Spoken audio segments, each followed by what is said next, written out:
But the goal for today is basically a continuation of yesterday, connecting equations to their graph. So yesterday we looked at different equations and we were each assigned a different one. And we looked at how they are graphed, and then we also looked at other little things about them like slope and their equivalent slope and their stuff. So seeing equations in the form ax plus by equals c is something that you're going to have to get used to. It's another way to write a linear equation, but in that form, it's easier to see certain things. Like maybe in yesterday's example, we were able to see what each like game costs and what each ride costs. So there's benefits to both, and you could always rewrite it into slope-intercept form if you want to. But specifically today, we're going to find the slope and vertical intercept. It's weird how they call it vertical intercept. What's another word for the vertical axis? Y-axis. The y-axis. So we're finding the slope and the y-intercept of a line with the equation ax plus by equals c. Also knowing how to rearrange it into y equals mx plus c. And using a variety of strategies to find the slope and y-intercept of the graph in different forms. I'm recording right now. I'll look in the slides when I'm finished. Yesterday, I recorded first and third hour. Usually I go like your guys' class. The third hour, then and the rest of the day actually got through the entire lesson. So feel free to like check that out or check out the notes that they should be linked in there already, but check those out to see the parts that we didn't get. I didn't think it was super important to spend more class time going over that because we're going to see it again today. So this is a continuation of yesterday's lesson. The puzzle piece will be lesson 11. So I think you'll have time today to know you guys in the first hour of the day, so everything else is based around you guys. Your lesson 10 would have done had to do homework. So sorry. Try not to do homework. Like try to make it classwork, and then if you don't finish, then it's today. Friendly reminder, you are the one responsible for your grade. If it's below a C, I mean, I think you guys should be shooting for a B or higher. But if it's below a C right now, then consider doing this test remediation. One, it'll give you a small boost in the form of this. And two, then you become eligible to retake. So consider that. Otherwise, we're going to keep focusing on Unit 2. Consider doing test corrections for half credit back. If you don't know that you'll be better on a retake, I recommend just doing both. Test corrections first and then retaking. The quiz is supposed to be today and maybe pushed to tomorrow. We will see. We need at least like, I would say 30 minutes, but again, so yeah, we'll see. Questions on that? All right, so the warm-up was kind of a weird ask. Even I had to kind of look at what they were asking me to do, but it does make sense now, and it is applicable to this unit, like a skill that you need. So what is a quotient? Good, so all of these are division problems, right? It's the numerator divided by a denominator. But it wants us to write it as a sum or a difference, meaning no more fraction bar in there. So think about it, when we did a problem yesterday, one of the problems was x plus 4y equals 28.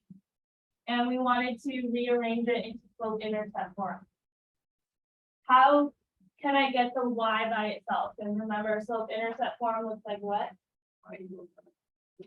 So if I want it to look like this, what's alone? The y. So how can I get the y by itself? Do I get rid of the x first or the 4? How do I cancel out the x? Subtracted. Whatever you go on one side. Good, so then I have 4y equals, and I'm just gonna switch the order, that's perfectly allowed. I'm gonna keep the x negative, I'm gonna keep the 28 positive. And the only reason I do that is so it stays within my slope-intercept form, even closer. And then opposite of multiplying by 4 is dividing by 4. Whatever you do on one side. And if you look at what's going on over here, doesn't that kind of look like what's going on over there? So that's what they are wanting you to get comfortable with. It's simplifying this. And all of these, so that when you do them as a problem and you're rearranging, it's easier. In this case, what's the number in front of the x if it's not written? Good, and this time it happens to be a -1. Can I simplify -1/4 into like a simpler fraction? No, so I'm just gonna leave it. So it can't be a fraction. It needs to be simplified. Can I reduce 28 over 4?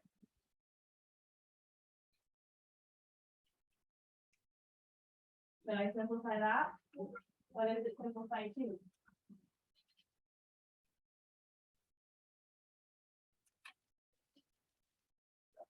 Seven. 28 divided by 4 is 7. All right, so now I have something in slope-intercept form. So that was a problem from yesterday, just so you know. So essentially when I have to divide the whole other side by 4, I'm individually dividing each one by 4. So that's what you're doing here. If you want to split it up into this, 4x over 2 minus 10 over 2, it's the same thing. What's 4x divided by 2? And what's -10 divided by 2? So if you got that on your first try, good job. I know it was a weird app, so that's why I didn't even bother to really try to learn how to write first time. Did anyone get it right the first time? Okay, great. I thought it was a weird question. I was like, what do they want you to do? And then I was like, okay. So then, using that same logic, I'm gonna give you about a minute to answer these ones if you haven't already.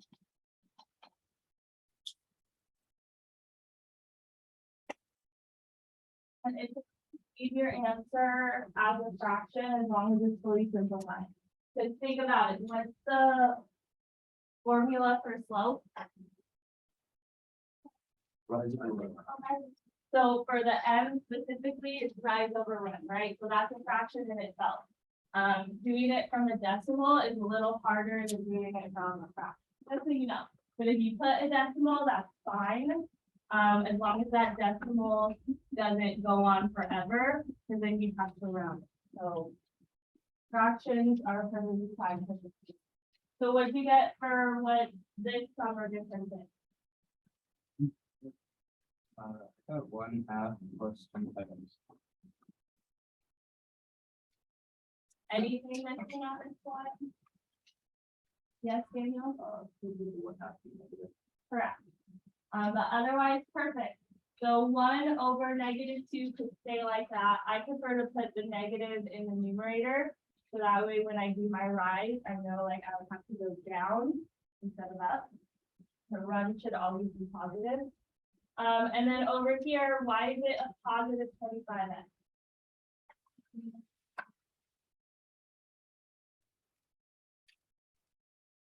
Perfect. So whenever you're doing any multiplying or dividing of negative numbers, about how many you end up with and negative.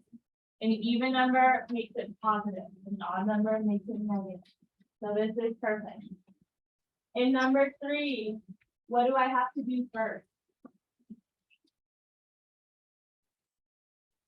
Distribute. Good. What happens when I distribute? What's 5 times x? And 5 times 10. Good. So distribute first, and then divide it by the 25 each term. What does 5x over 25 reduce to? Sure. What number goes in a both? So what's 5 divided by 5? What's 25 divided by 5? So don't flip the fractions because it looks nicer with a bigger number on top. 1/5. And then over here, what's 50 divided by 25? Good, and it's positive, so we're gonna put +2. All right, last one. Anyone get just one you think? Or did the fraction throw you off? Caitlin?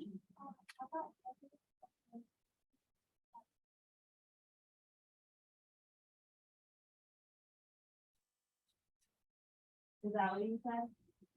Okay, anyone get something different? So I'm missing my book. I will work it out here by hand. But that is correct. Do you guys know what the equivalent fraction is to that? The -0.1? 1/10. Good. So -1/10, you could also have x plus 5/2. So how to do that? Whenever you're dividing by a fraction, so a fraction divided by something, there's a little trick you can do. I like copy dot flip. A lot of you say keep change flip, same thing, but it goes when you're dividing fractions.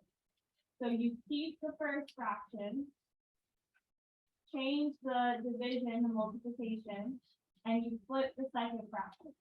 So normally this would be 2/1, flip it, now it's 1/1. All right, or do copy dot flip, same thing. -1 times 1 is -1, 5 times 2 is 10. So that's how you can get that. If you hate fractions, I totally understand, but there's a lot of fractions on your unit test.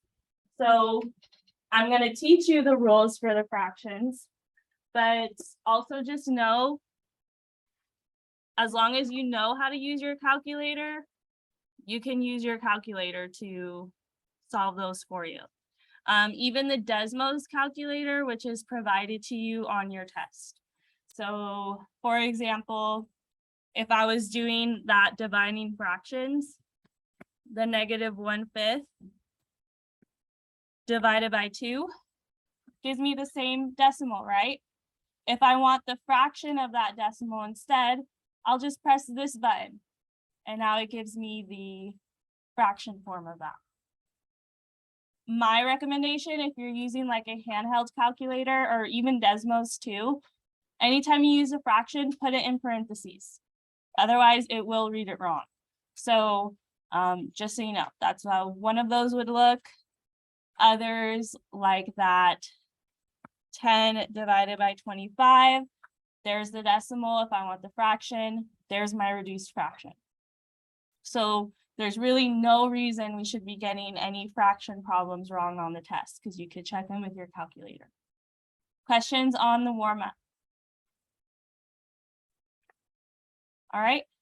So then on to the first activity. So we have graphs of two equations. Here's a graph that represents a situation that you have seen in earlier activities. Describe the relationship between the gallons of water in a tank and time in minutes. Where on the graph can we see the 450? Where can we see the -20? What do these numbers mean in this situation? I'll give you 4 minutes to try and answer those best you can with your groups. So describing the relationship between the gallons of water and the time in minutes, looking at the graph where you can find these and what those numbers mean is what you're answering on your paper. So what does the 450 mean in this equation? Lauren?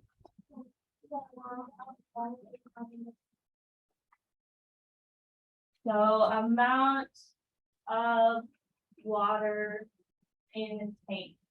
Does it stay at 450 the entire time? So let's kind of adjust this. Give me like another word to put in front of amount, starting amount, or initial amount, means the same thing. It starts at 4. So it starts at 450 gallons, good. This A over here, what does that mean in the equation? Total what? In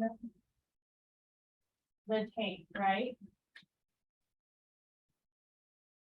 So that's why I wanted you to specify the difference between the A and 450, because the graph doesn't look like this. Right, or I meant to do a straight line. Right, it doesn't look like that. It's decreasing. What's it decreasing by? 20. Do we know what the D is for? The time in minutes. So let me actually break that. The -20 is how much it decreases by.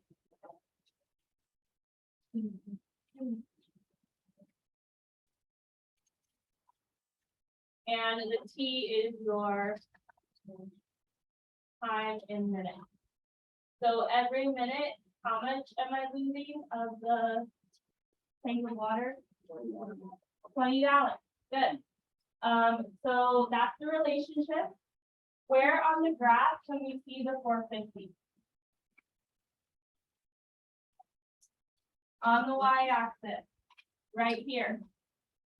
What do we call it when a point touches the y-axis? The y-intercept. So 450, and this you can all write on your paper. I know this is typed on your paper. 450 is the y-intercept.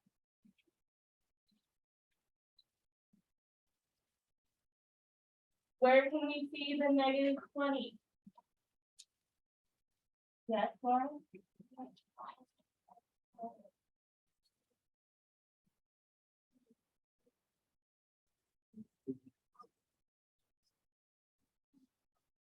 On the x-axis. All right, class, you agree? Questions? All right, is that correct? Is that where we see the -20? Because this right here is the positive term, isn't it? So it has to be on the graph line. Because we're going down by 20 each minute. And down here is the time in minutes. So here is where the 1 would be, and here is where it hits the graph. Does it look like it went down by 20 there? I don't think so. Oh, yeah. If you had to estimate this coordinate, it's that 1, and then what's the y value right here? About. It would be for what? It's between 400 and 450, a little closer to 450. 430. If it's truly going down by 20, then it would be at 140. All right, but your estimations aren't bad. It's just, we're trying to see, does it look like it's going down by 20 minutes? What about right here at the 2 minute? How much would it have lost total?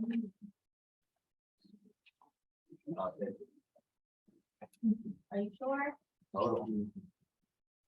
If it's going down by 20 a minute, after 2 minutes, how much did it lose? Guys, answer the question I'm asking.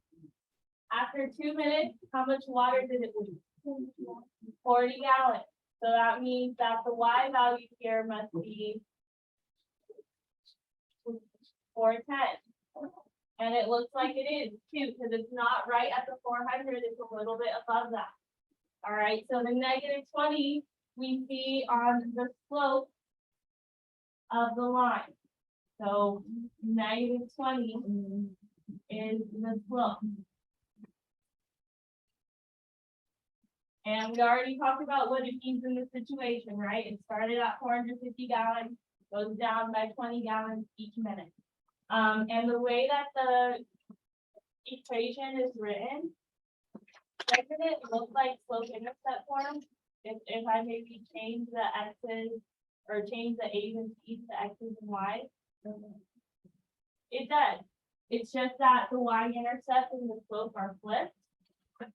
If I really want it to look exactly like slope-intercept form, I could change the order, but never change the sign. Keep the sign that is in front of each term. So that should still be positive, and this should still be negative. All right, that's the whole point of looking at this graph. Good, makes sense? All right. Real quick, here it is. This isn't on your paper. We're just gonna look at this real quick. Is this in slope-intercept form? Not quite. No. Do you guys remember what form that's called that it's in? AX plus BY equals C. Do you guys know like the name for that? You know, It's called standard form. I don't know that they actually use that terminology in your homework or anything, but it's called standard form, just so you know. But this, I can see different things about this. This one was the one about the figs and the almonds, right? So the almonds is on what axis? The X, the figs is on what axis? So how much is a pound of almonds? Based on the equation. $6, and why is it $6? Because the almonds are on the X axis. Make sense? The almonds cost $6 per pound. The figs cost how much? 9 is correct. Because it's on the Y axis. It's 9 times the Y. So there you go. Good question. You can see different things from the different forms of the equation. I like the Y equals mx plus b. You can see the starting amount, the y-intercept, and the rate of change, which is your slope. Let's keep going. You have this on the back of your paper, and then we'll be done for the day. So match each of these equations with the slope and y-intercept of its graph. You can use technology like Desmos, for example, or if you have a graphing calculator and know how to use it, you could do that. Or you could do it by rearranging the original equation. All right, I challenge you to try both. Maybe try it for different ones and confirm with technology. All right, but I'll give you, there's 5 problems. So I'll give you 5 minutes to work on it with you and your group. It'd be like designing concepts. So let's just kind of, I'm not gonna confirm anything right or wrong yet. What should 1 be matched to? E. Okay, I heard lots of stuff. I heard D, I heard E, I heard A. Anyone want to remove any of those? You want to add B on here? Yeah. Okay. Really add everything. No, we can't do that for every single one. We know it's relevant to you. Like, do you really think it's? I think it's D. Yeah. I think it's. What about number 2? What do we think it can match to? Hey. Don't play with me. Then you can see, what do you think it can match to? Apple. I wrote down. Apple. Okay. What about number 3?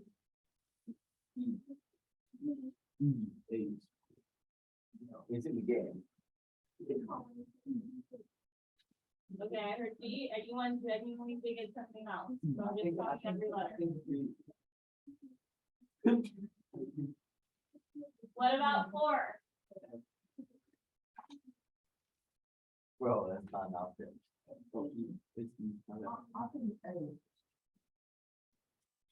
What about 5?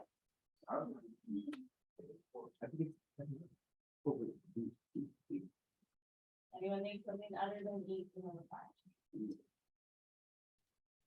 All right, so again, I go based off of you guys, the ones that have the most scattered answers, whether you were just playing or not, well, that's the one we get to go over. So, you know, if you were really struggling on a different one, you can blame your classmates for being funny, trying to do the first. Yeah. All right, so then, first one, I'm gonna show you by rearranging, because I think that that is a more useful skill that you'll need later in this unit. You can always confirm everything with technology. Confirming things with technology takes like 2 seconds, so I'll just show you the rearranging first. What forms, either standard form or slope intercept, makes it really easy to see my slope and y-intercept that I have here. Perfect. That's why it's called slope intercept form, because you can clearly see the slope and the y-intercept. All of these are currently in standard form. So I have to rearrange this, which means I need what to be by itself? The y. Anytime you're isolating a variable, what should you do? Get rid of the thing further from it. Get rid of what's farther from it. So that would be the -4x. How do I make that cancel? Whatever you do on one side, good, so this cancels here. I have 3y equals, are these like terms? No, So should I do 7x right here? no, No, 3 plus 4. you can leave it as 3 plus 4x. I'm gonna switch the order so that it looks more like this. That's just my preference. As long as you're not changing the signs of either term, then you're fine. Keep the sign that's in front of each term. Okay, stop talking. We won't have time to talk to you. Opposite of multiplying by 3 is whatever you do on one side. And remember, when you do it to both sides, you have to do it to both terms on the other side, like in the warm-up. So what will the first part be? 4 divided by 3. No. Can I just leave it like a 4 over 3? Yep, that's perfectly fine. And then 3 divided by 3 is 4. So which option has a slope of 4/3 and a y-intercept of 1? B is correct, so we can eliminate all these other options. All right. That one has a slope of 4/3 and the y-intercept is whenever x is 0. So that would be the y-intercept is 1 right now. I'll make sure you take that on your paper if you got it wrong, and show the work that I'm writing. So you can remember how to use it for your quiz. So then following that same method, do that for the rest of these. This one was the one that had the second most option, so we'll do that one next. 12x minus 4y equals 8. Rearrange it to slope intercept form. What would I get rid of first in that one? How do I make it cancel? Look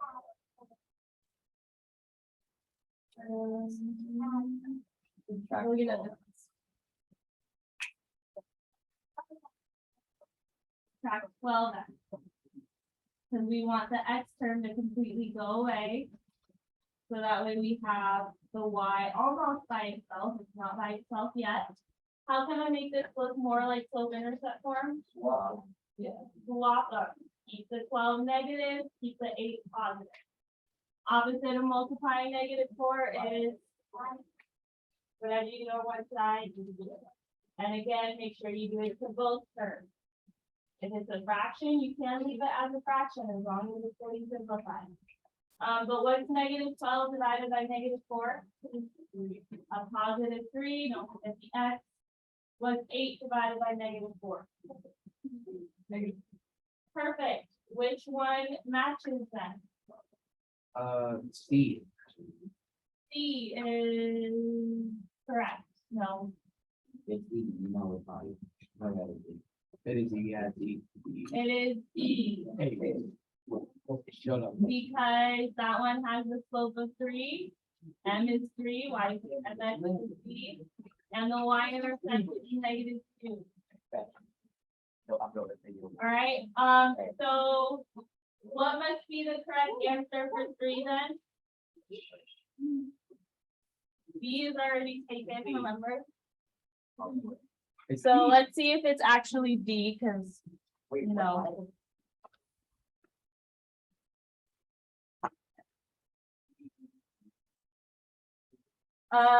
It is D, good job. What about, what must 4 be? A is correct, because B is already taken. E is already taken.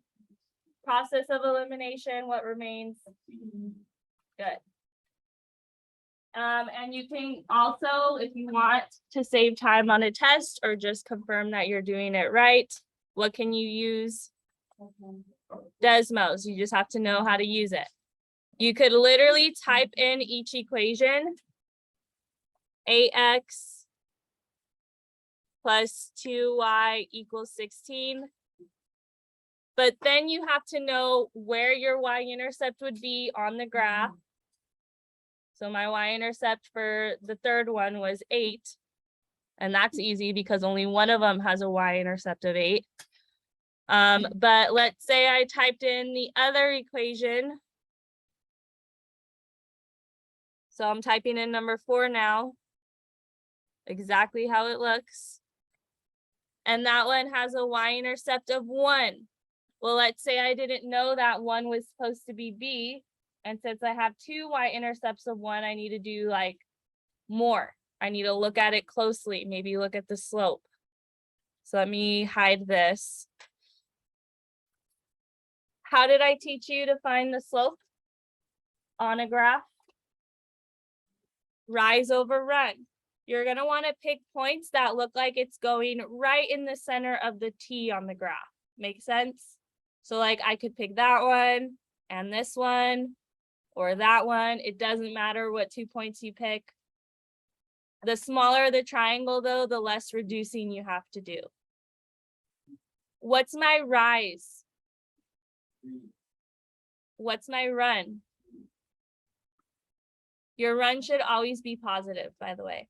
But my rise for this one is positive because going from this point to that point, I have to go up, don't I? So rise over run, 3 over 2. That is why. Where am I? Number 4 was A. Is it 3 over 2? It says 3. So hold on.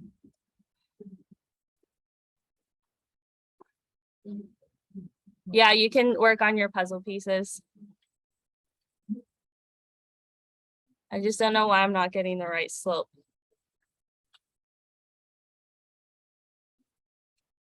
Let me see how I typed it.